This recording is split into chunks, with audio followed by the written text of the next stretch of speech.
यदि आप एक बार इस वीडियो को क्लिक कर दिए हैं तो वीडियो को वापस छोड़ के नहीं जाइएगा, क्योंकि क्लास 10th वालों का साइंस का एग्ज़ाम 20 फरवरी को होने वाला है। और इस वीडियो में हम 20 फरवरी के लिए साइंस के एग्ज़ाम के लिए एक ऐसा क्वेश्चन लेकर के आए हैं जो आप लोगों को बोर्ड परीक्षा में 5 नंबर दिलाएगा। मतलब ये क्वेश्चन बोर्ड परीक्षा में 100% आने का गारंटी है और आप लोगों को 5 नंबर दिलाने का गारंटी है। तो क्वेश्चन इतना ज़्यादा इंपॉर्टेंट है कि इसमें पीवाईक्यू लिखना बिल्कुल भी सूटेबल नहीं बैठ रहा है, क्योंकि बहुत ज़्यादा इंपॉर्टेंट है। बस ये क्वेश्चन आएगा तो बस आएगा, ये आप समझ लीजिए। तो चलिए वीडियो को स्टार्ट करते हैं और आप लोगों को इस क्वेश्चन का संपूर्ण सॉल्यूशन बताते हैं, ठीक है। अगर ये क्वेश्चन आप लोगों को 2 नंबर में पूछा जाए तो बस आप लोगों को यहाँ से लेकर यहाँ तक सिर्फ आपको परिभाषा लिखना है, और अगर 5 नंबर में पूछा जाए तो इसके बारे में जितना कुछ बताएंगे सारा बात लिखना है। क्वेश्चन आप लोगों के सामने ओम का नियम, ठीक है, लॉ ऑफ ओम, ओम का नियम है, ठीक है। चलिए इसको देखते हैं, इसका परिभाषा क्या कहता है। अगर पूछा जाए ओम का नियम किसे कहते हैं तो बस इतना से इतना ही लिखना है, या तो फिर ओम का नियम का परिभाषा, ठीक है। चलिए क्या कह रहा है, इस नियम के अनुसार किसी चालक से होकर प्रवाहित विद्युत धारा चालकों के सिरों के बीच के विभवांतर का समानुपाती होती है। इसमें ताप निश्चित रहता है। देखिए इस क्वेश्चन में बोला गया है कि ओम का नियम के अनुसार अगर ये कोई चालक है, क्या है ये वाला, तो ये वाला आप लोगों का कोई एक चालक है, मतलब एक तार है, ठीक है। तो यहाँ पर एक सिरा है ए और यहाँ पर एक सिरा है बी। तो यहाँ से यहाँ तक क्या प्रवाहित होगा, तो धारा आई प्रवाहित होगा, ठीक है ना, आई प्रवाहित होगा। और यहाँ से यहाँ जब धारा प्रवाहित होगा तो कुछ ना कुछ उसका विभवांतर निकलेगा, ठीक है ना। तो यही बोल रहा है कि जो विभवांतर होगा वो समानुपाती होगा, किसका, विद्युत धारा मतलब कि आई का। और इस प्रक्रिया में तापमान जो होगा निश्चित रहेगा, ठीक है। यही बात बताया गया है कि इस नियम के अनुसार किसी चालक से होकर, मतलब इस चालक से होकर प्रवाहित विद्युत धारा चालकों के सिरों के, मतलब इस चालक जो सिरा है उसका बीच का, ठीक है ना, इसका बीच का विभवांतर का मतलब भी का समानुपाती होती है, ठीक है। इसमें ताप निश्चित होता है, ठीक है। चलिए इसमें क्या लिखे हुए हैं, देखिए लिखे हुए हैं कि भी जो है यानी कि विभवांतर समानुपाती है विद्युत धारा का, ठीक है। अब देखिए यहाँ से समानुपाती का चिन्ह हटाएंगे तो यहाँ पर आर लगा देंगे, क्या लगा देंगे, आर। और आर क्या है, यहाँ एक स्थिरांक है, यानी कि इसको नियतांक भी बोल सकते हैं, ठीक है ना। स्थिरांक या तो फिर नियतांक, ठीक है, जिसका वैल्यू फिक्स होता है। तो एक यहाँ पर फॉर्मूला बन गया भी बराबर आई इंटू आर, ठीक है। एक यहाँ पर क्या बन गया, फॉर्मूला मतलब कि सूत्र, ठीक है। अब ये इतना ही लिखना है अगर आप लोगों को पूछा जाए 2 नंबर में तब। चलिए अब यहाँ पर एक प्रयोग के द्वारा ओम के नियम को सत्यापित करते हैं, मतलब कि सिद्ध करते हैं।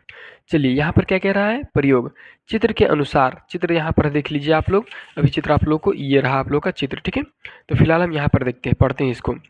क्या है, चित्र के अनुसार विद्युत परिपथ में लगे सभी अवयवों को सजा लिया जाता है। जब परिपथ में सेलों की संख्या सेलों को हो गया, ठीक है ना, सेलों को जोड़ा जाता है तो परिपथ से होकर धारा आई प्रवाहित होने लगती है।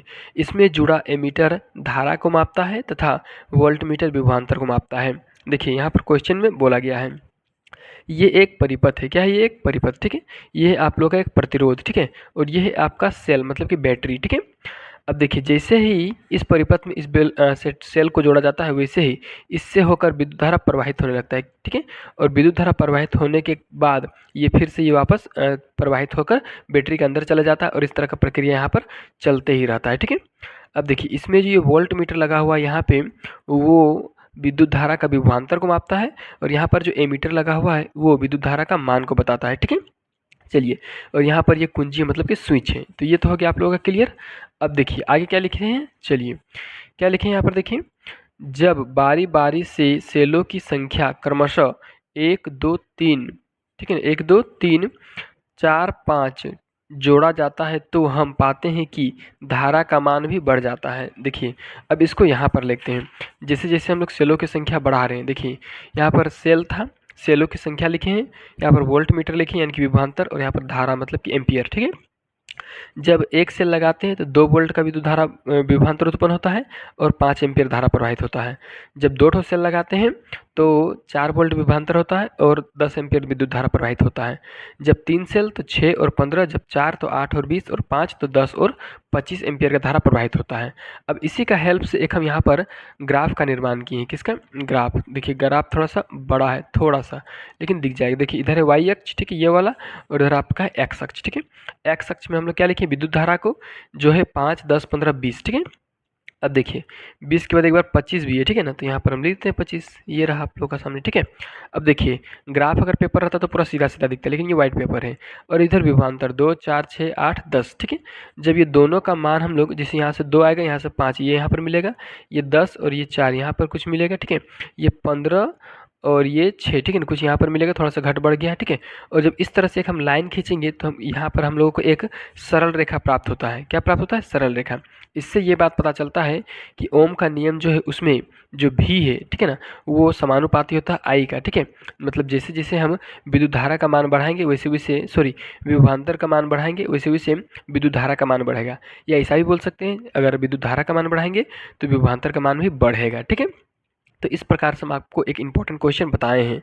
अगर इस तरह का वीडियो आप लोगों को इम्पोर्टेंट लग रहा है तो जल्दी से इस वीडियो को दोस्तों के साथ शेयर कर दीजिए, चैनल को सब्सक्राइब करके वीडियो को लाइक कर दीजिए।